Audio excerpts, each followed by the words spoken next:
Salam, sahabat motivasi iman yang dikasihi Kristus. Selamat pagi dan salam sejahtera. Pembacaan Alkitab hari ini terambil dari Keluaran pasal yang ke-17 ayat yang pertama sampai dengan ayat yang ke-7. Di Masa dan di Meriba.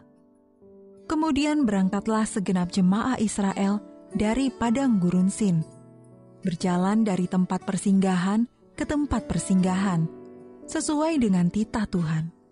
Lalu berkemahlah mereka di Rafidim, tetapi di sana tidak ada air untuk diminum bangsa itu. Jadi mulailah mereka itu bertengkar dengan Musa. Kata mereka, "Berikanlah air kepada kami, supaya kami dapat minum." Tetapi Musa berkata kepada mereka, "Mengapakah kamu bertengkar dengan aku? Mengapakah kamu mencobai Tuhan?" Hauslah bangsa itu akan air di sana.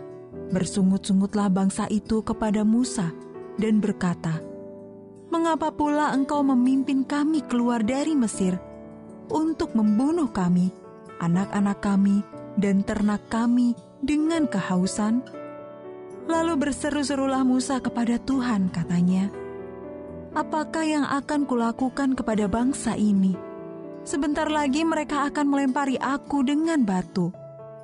Berfirmanlah Tuhan kepada Musa, "Berjalanlah di depan bangsa itu, dan bawalah beserta engkau beberapa orang dari antara para tua-tua Israel. Bawalah juga di tanganmu tongkatmu yang kau pakai memukul sungai Nil, dan pergilah.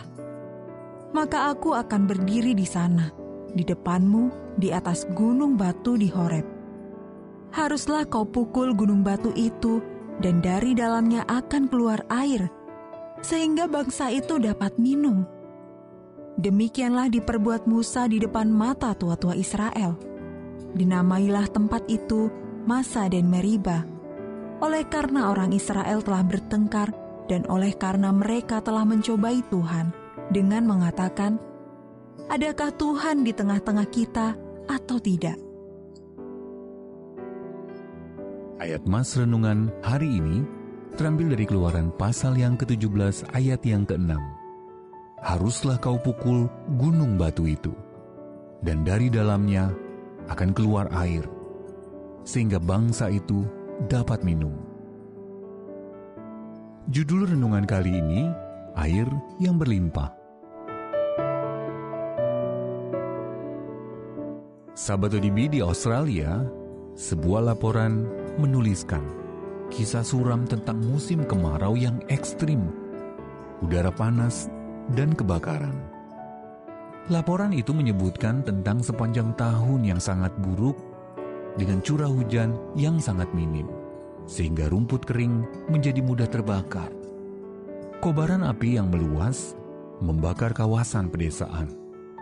Ikan-ikan mati, panen gagal. Semuanya itu terjadi karena tidak adanya air. Sumber daya alam yang sering dianggap remeh tetapi sebenarnya sangat dibutuhkan untuk keberlangsungan kehidupan. Bangsa Israel juga pernah mengalami dilema yang mengkhawatirkan itu, ketika mereka berkemah di padang gurun yang berdebu dan tandus. Kita membaca keterangan yang mencemaskan ini. Di sana tidak ada air untuk diminum bangsa itu. Keluaran pasal yang ke-17 ayat yang pertama.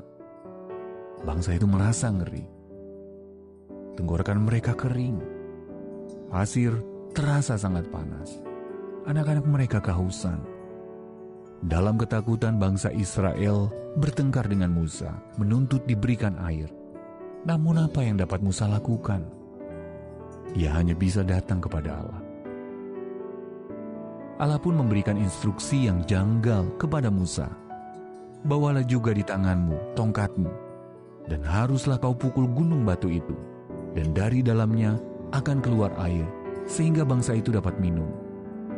Kemudian Musa memukul gunung batu di sana, dan air pun memancar dengan deras, cukup untuk diminum bangsa itu dan ternak mereka.